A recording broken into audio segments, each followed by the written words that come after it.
করা হয়েছে সেই ফেসিস এখনো রয়ে গেছে, যে বৈষম্যের জন্য জীবন দিচ্ছে সেই বৈষম্য এখনো রয়ে গেছে। লাইফ সাপোর্টে নেওয়ার পরে রাত 9:30টায় মারা যায়। আমি আমার এই সন্তানের, আমি ঢাকাতে যখন আমার সন্তানের লাশ নিয়ে আসি, আমার অ্যাম্বুলেন্সের রাজপথ ভেঙে যায়।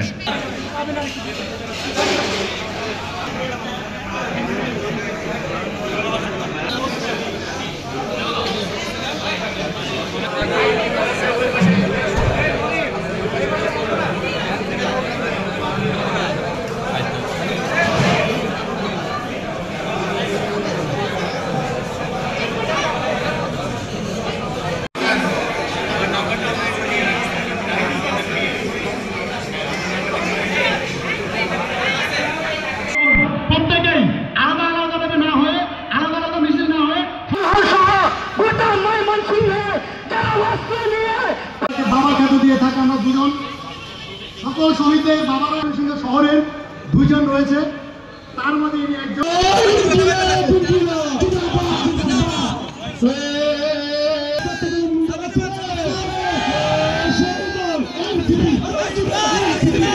সন্তানের মতো দেখে রাখেন। আমরা সকলেই তাদেরকে জানাই আন্তরিক শুভেচ্ছা ও অভিনন্দন।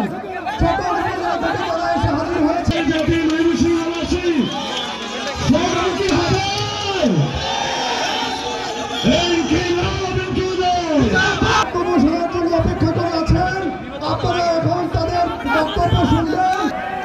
নাগরিক পার্টি পদযাত্রা শুরুর পর থেকে প্রথম 15 দিন কোন ধরনের বাকবিতণ্ডা ছাড়া পদযাত্রা করছে, এটা অনেকে সহ্য হয় নাই। এবং আপনারা দেখছেন গোপালগঞ্জে পুরাতন চেকলিস্টকে সাথে নিয়ে ফ্যাসিস্ট খুনি হাসিনার দোসর রাখিবার ঝাঁপায় পড়ছিল। কিন্তু এরপর থেকে আমরা দেখতে পাচ্ছি যারা নতুন চেকলিস্টের কথা বলে নিজেদেরকে বিকিয়ে দিয়েছে, তারা কিভাবে আমাদেরকে বাধাগ্রস্ত করার চেষ্টা করতেছে। আপনাদেরকে সবাইকে সাথে নিয়ে জানাই রাখি, এটা কখনো সফল হবে না। আমাদের পদযাত্রা তো কমপ্লিট প্রায় হয়েই গেছে, নতুন বাংলাদেশ গড়ার যে যাত্রা সেইটাও কমপ্লিট হয়ে যাবে। আজকে এই মঞ্চে ছাত্রদের প্রতিনিধি হিসেবে গণতান্ত্রিক ছাত্র সংসদের নেতৃবৃন্দ উপস্থিত রয়েছেন, আপনাদের ময়মনসিংহের কৃতি সন্তান উপস্থিত রয়েছেন। আলামিন সরকার, মুফাজ্জল হোসেন সাদাত, ফুয়াদ হাসান, সাকিবুল হাসান, খালেদ সাইফুল্লাহ সহ স্থানীয় অনেক ছাত্র নেতা উপস্থিত রয়েছেন। তাদেরকে আমরা, খলিলুর রহমান সহ অনেক স্থানীয় ছাত্র নেতা উপস্থিত রয়েছেন, তাদেরকে আমরা স্বাগত জানাই।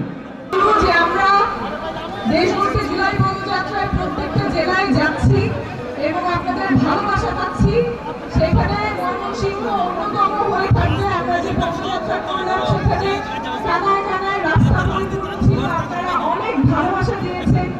আপনাদের যে লোকাল নেতারা আছে, স্থানীয় আছে, তারা অনেক সমস্যার কথা বলছেন, যদিও বিভাগীয় শহর, তারপরেও ময়মনসিংহ বঞ্চিত ছিল।